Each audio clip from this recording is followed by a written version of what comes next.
Okie doke, our objective was to define arithmetic series and find the sum. And the way we did that was just by them handing us a formula. So let's see. You need to go under arithmetic and all the way down to series and summation down here at the bottom. And the top one, I'm going to put this little bugger in. S sub n equals n over 2 times the quantity a sub 1 plus a sub n. So that's down in series summation.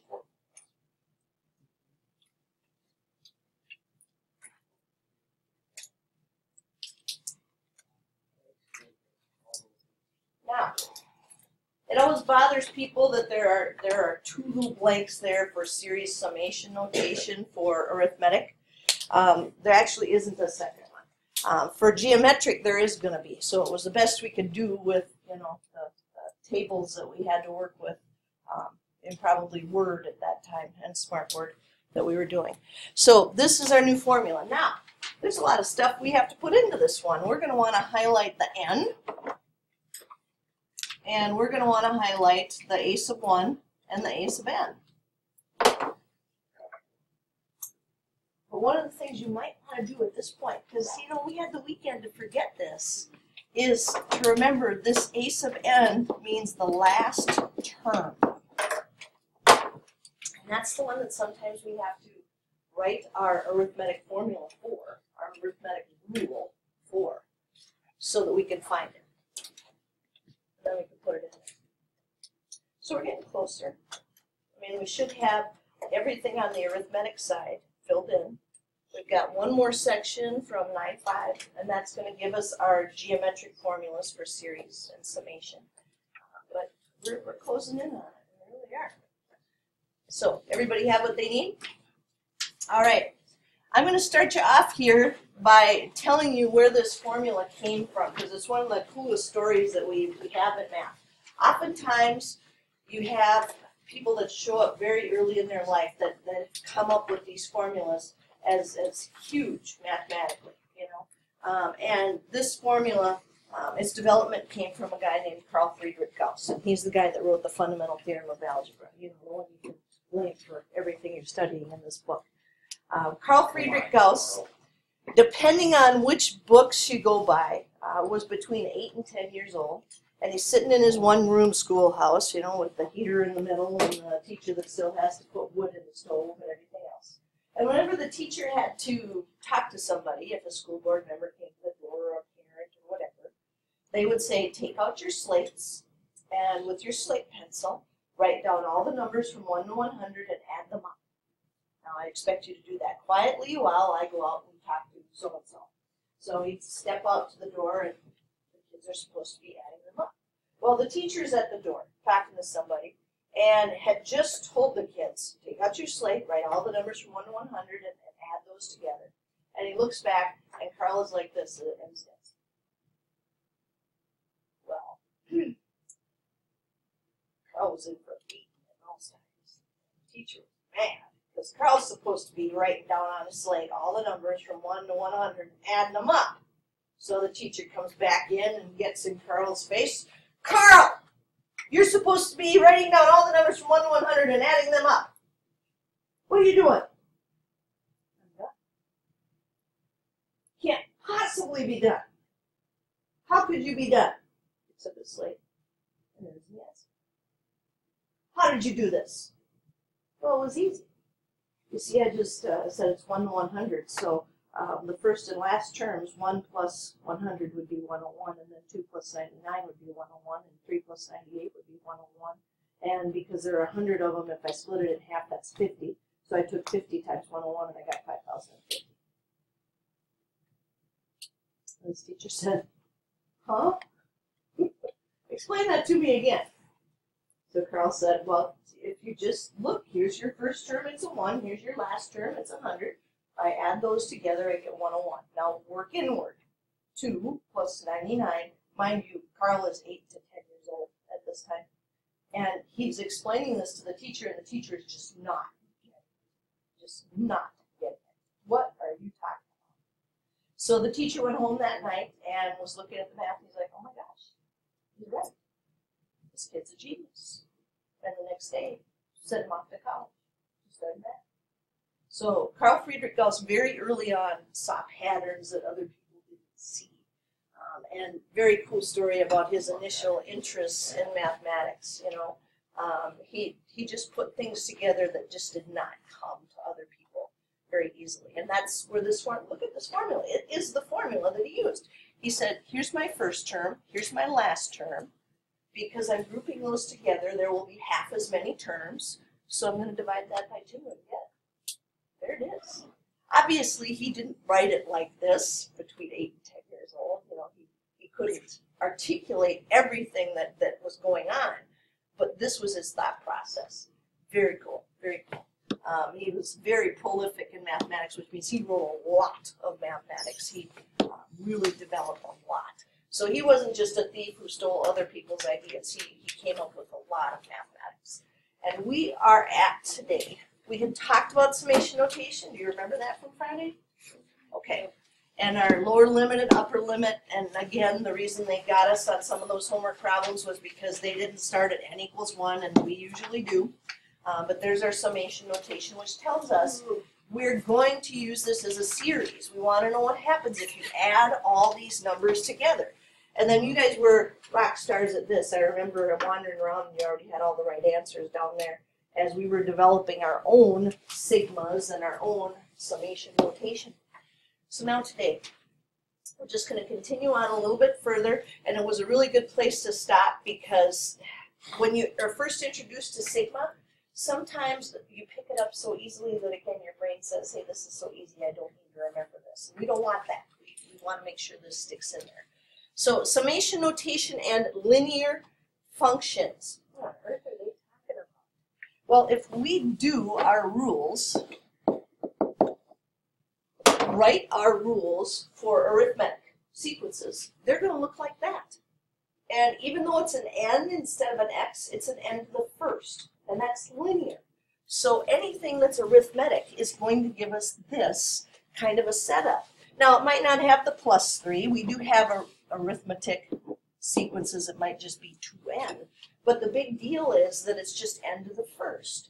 So if the explicit formula for the nth term in summation notation is a linear function of n, then the series is arithmetic. That's how we're going to know that it's arithmetic. Now, as we get working with geometric in the next couple of days, you're thinking, okay, if that's how they always look for arithmetic, how are they going to look for geometric? Well, for geometric, they're always going to look like our little setup. So we're going to see some first term, some common ratio raised to a power. So it'll be easy for us to tell, hey, this one's going to be arithmetic, this one's going to be geometric. We just have to look at the way it's set up.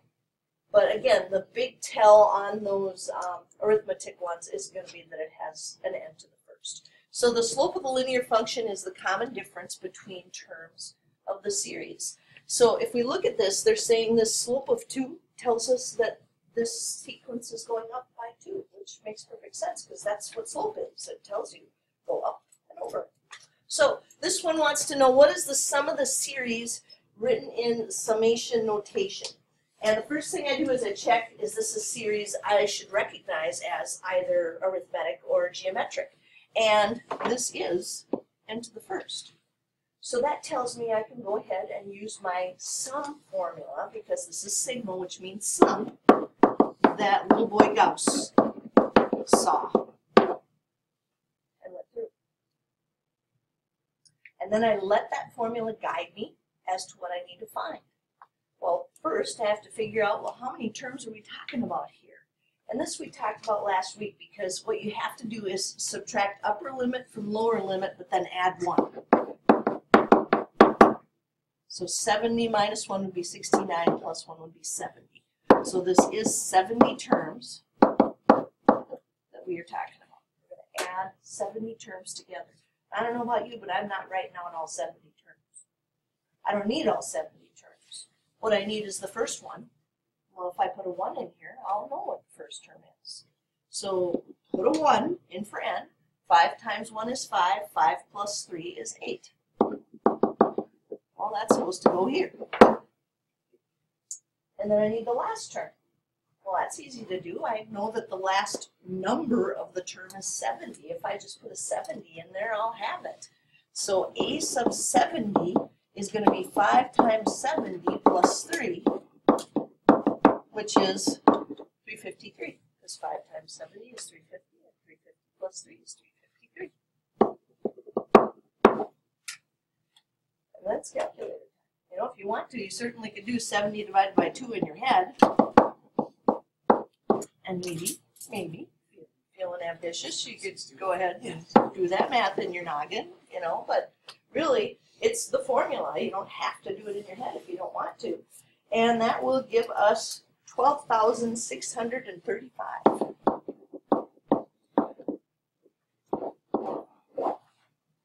For the sum of that series.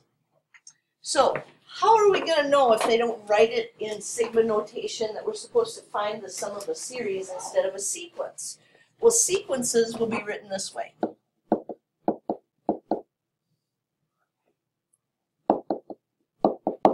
Figure out how far I wanted to go here. I didn't need that many. That's going to be a sequence, just writing down the numbers with commas between them. But a series will look like this.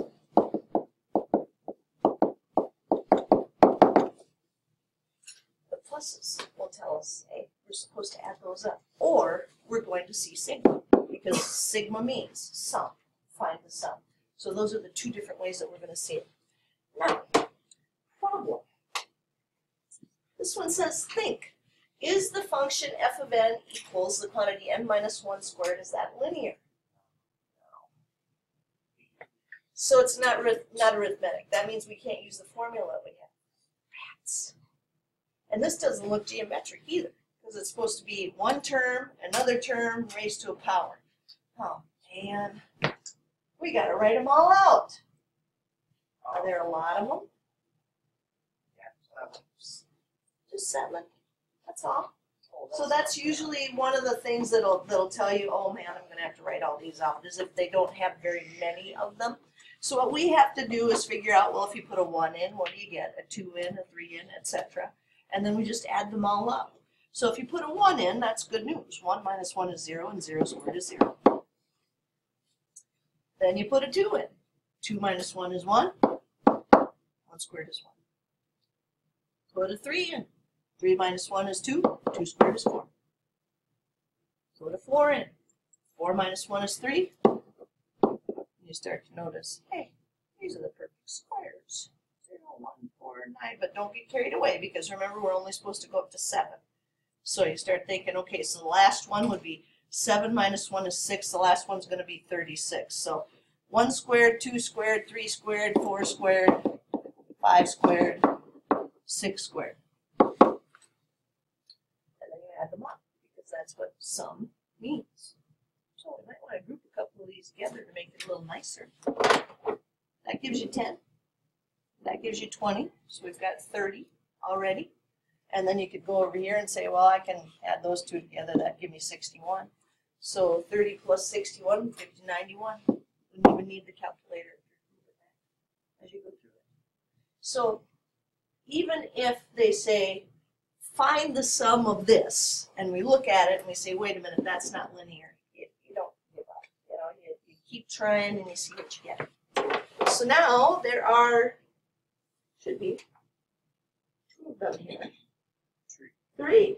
Remember, check if it's arithmetic before using the formula. So before you do these, which is what you're going to do in a minute here, is A arithmetic? Okay, so you're going to use the formula for that one. How about B? No. How about C? No. All right, so give those a try. Just some adding or something that you messed up on. And then for B, from 1 to 4, you put a 1 in, see what you get, put a 2 in, a 3, and a 4. But yeah, you get to this one, and immediately everybody heard Joe say, 0 to 100? You know, yeah, really? You want us to do 0 to 100 with this? But this is the one where you're really thinking like little boy Gauss, and you're saying, okay, maybe I'll see a pattern. Let me put something in here and see what happens. So negative 1 to the 0 power, anything to the 0 power, is 1. And then you say, okay, well, what if I put a 1 in here? Well, that's going to be a negative 1. What if I put a 2 in there? Well, if I put a 2 in there, that's going to be a positive 1. What if I put a 3 in there? Negative 1. So the question isn't that the numbers are really hard for us to add. The question is there going to be an even number of these when we get done? Because if there is, these come in 2s, and those groups each give you 0, and we'll get 0. Or is there going to be an odd number of terms, in which case this 1 is what will be left over? Well, if we take 100 minus 0, we get tricked into thinking there are 100 terms, right? But we know we're supposed to subtract and add 1.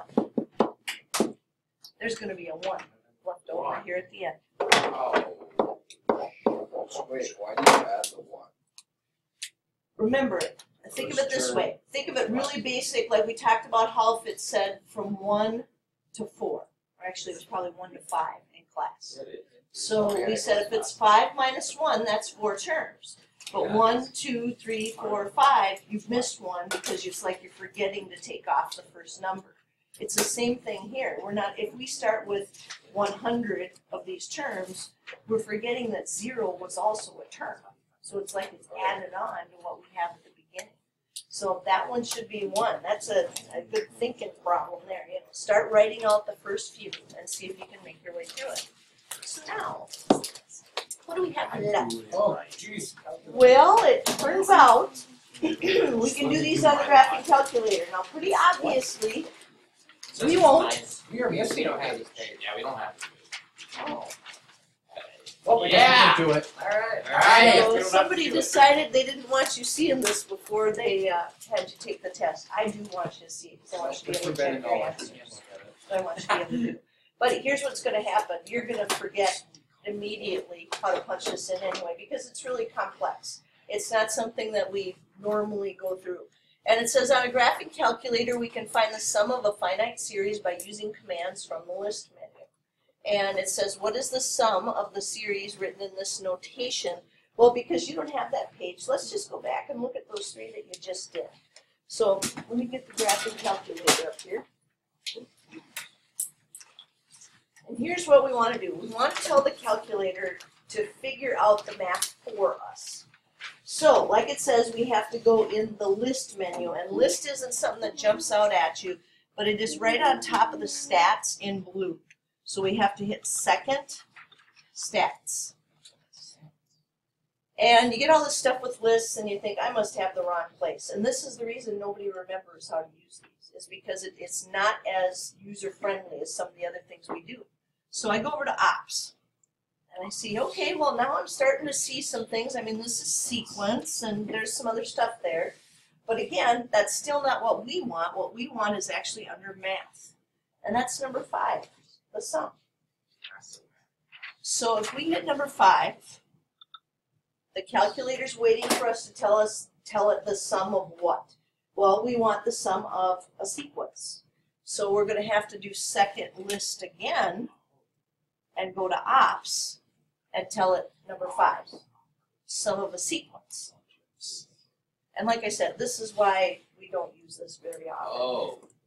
So here's what they want to know, and everybody's calculators are going to look completely different. What's the sum? Oh my, Eli, Yeah. you're way behind. Second list, and then go all the way over to math, number 5. Right? So let me put it back out of here. And then second list, ops, sequence, number 5. And now what it does is it asks us to tell it the wonderful formulas that we've been using. So the expression, well, the first one we did was A, and A was 3n minus 8. So I'm going to tell the calculator 3, and now I have a new problem. I need to tell it what n is. Well, n is an alphabetical key. So what we're going to do is hit alpha, and we're going to look around on the green and see when we can find n. And that's really hard to do up here. Is it the log button? I found it. There we go. 3n, and then we wanted minus 8.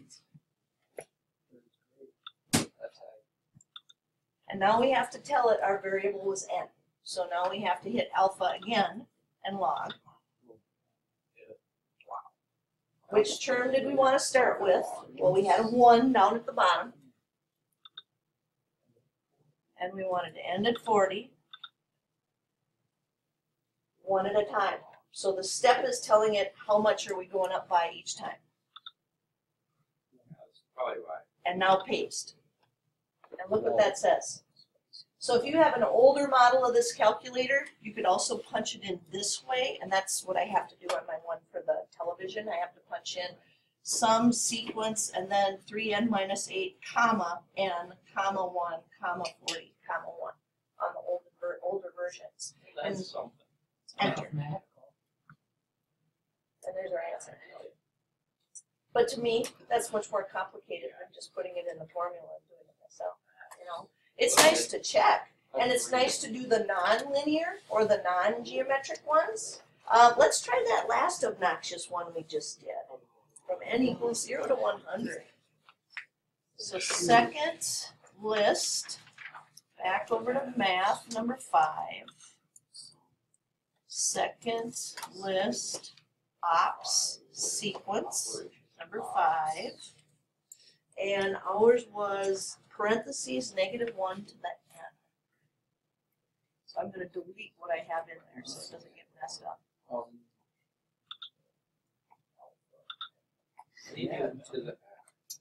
Oh, use the little caret symbol for the power.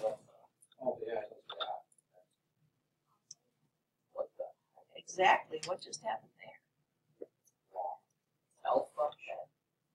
Real. Oh, that's. There we go. Sorry, that's 0.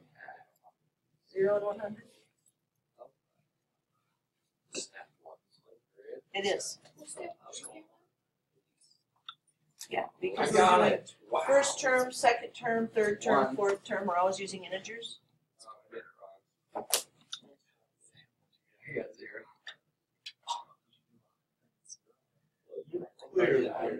Did you do 1 to 100 instead of 0? Yeah. Yeah. And there it is. So it's there. It is not user friendly at all. For a reason. It's much easier to use the formulas than it is to do this. But I wanted you to know it so that you can check if you remember stuff about your calculator and you want to check when you take the test. Then it's all cool. So, our objective: define arithmetic series and find their sums. So that's the same objective we had on Friday. How you feeling about today? So besides the graphing calculator, that's a little extra. 4, 3, 2, 1, 0. So I can see everybody's feeling their hands. All right, it's looking pretty good. So let me get you a little homework.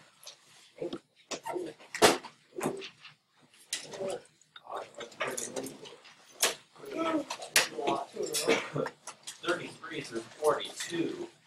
That's Anybody have the Inspire? I don't have a clue where you're going to find any of that on there. You might have, I think, in your menu somewhere, you have sequences and series in there. But it's so difficult to find even on these. It's probably going to be a mess to use on there. Easier, just use the correct formula.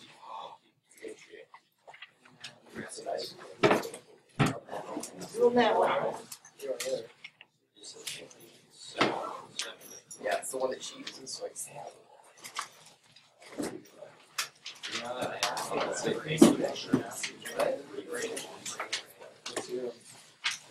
No, I can only say it.